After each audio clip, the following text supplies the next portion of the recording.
Now अब हम यहाँ पे डिस्कस करेंगे एग्जांपल नंबर थर्ड। और एग्जांपल नंबर थर्ड है हमारे पास इन फिगर, और यहाँ पे ये फिगर दी हुई है। यहाँ पे गिवन क्या है, P S divide by S Q which is equal to P T divide by T R. Means यहाँ पे गिवन है ये P S divided by S Q which is equal to P T divide by T R. और इसके बाद यहाँ पे given है angle P S T, means ये एंगल पी एस टी, ये angle is equal to angle P R Q, means ये angle जो है पी आर क्यू, ये वाली एंगल इस एंगल के इक्वल है।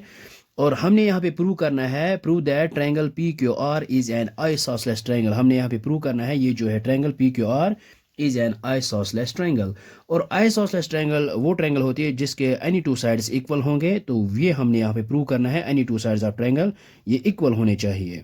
कोई भी दो साइड्स अगर हम यहाँ पे प्रूव करेंगे इक्वल है, then this triangle is an isosceles triangle. तो सबसे पहले हम यहाँ पे गिवन लिखते हैं, जो हमारे पास गिवन है ये। ये हमने यहाँ पे लिखा है given a triangle P Q R in which P S divide by S Q which is equal to P T divide by T R and angle P S T is equal to P R Q. और हमने यहाँ पे prove करना है, to prove यहाँ पे लिखा है P Q R is an isosceles triangle.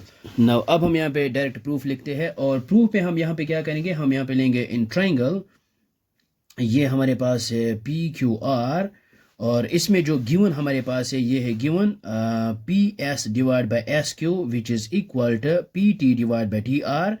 So other we know that if other two sides are divided in the same ratio, then this line is parallel to third side. तो हम यहाँ पे लिख सकते हैं ST is parallel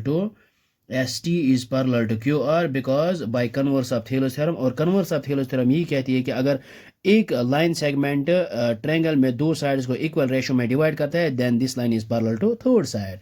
सो यहाँ पे लिखते हैं by converse of Thales theorem. So ये हमने यहाँ पे लिखा है by converse of Thales theorem.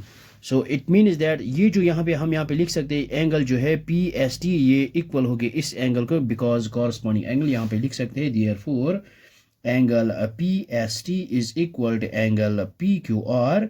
इसको यहाँ पे लिख सकते हैं कॉरस्पॉन्डिंग एंगल्स। ये हमने यहाँ पे लिखा है कॉरस्पॉन्डिंग एंगल्स। और हमारे पास आल्सो गिवन है ये जो है पी एस टी, ये जो है ये इक्वल है पी आर क्यू। हम यहाँ पे लिख सकते हैं एंगल पी एस टी, ये हमारे पास गिवन है which is equal to P R Q.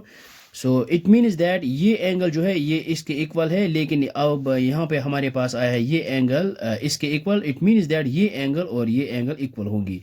देखो यहाँ पे हमने क्या लिखा है, पी एस टी जो है P S T is equal to P Q R, but ये जो है P S T is equal to angle P R Q. It means that ये एंगल और ये एंगल ये दोनों इक्वल होंगे। तो हम यहाँ पे लिख सकते हैं, या फिर हम ये भी कर सकते हैं, इसको रखते हैं यहाँ पे इक्वेशन फर्स्ट और इसको लिखते हैं सेकंड।